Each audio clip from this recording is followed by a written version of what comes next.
Il est temps de déclarer pour 2024 ses revenus issus d'occupations ou d'activités non professionnelles.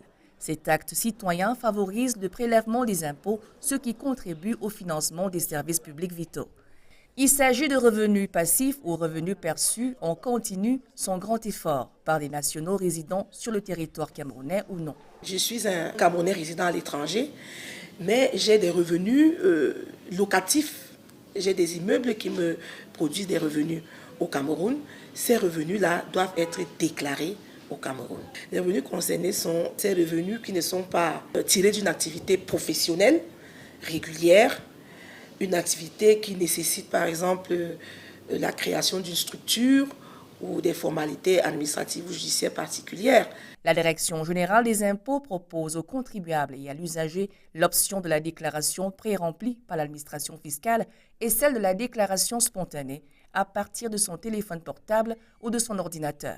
Aujourd'hui, les contribuables ont deux modalités qui s'offrent à eux, à savoir la déclaration pré-remplie, qui est donc cette déclaration qui va être à l'initiative de l'administration fiscale sur la base des informations à sa disposition.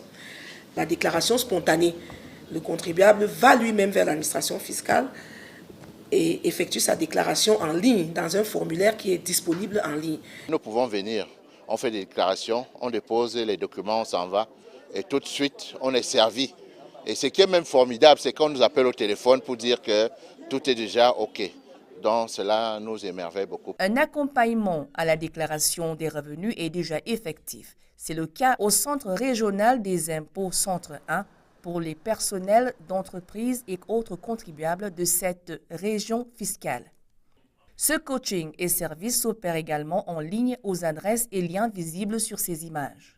En termes de modalités, les hautes personnalités et salariés des secteurs publics et parapublics ont jusqu'au 31 juillet 2025 pour se conformer. Les salariés du secteur privé jusqu'au 30 septembre 2025. Quant aux non-résidents et autres particuliers, ils ont pour échéance le 31 octobre de cette année en cours.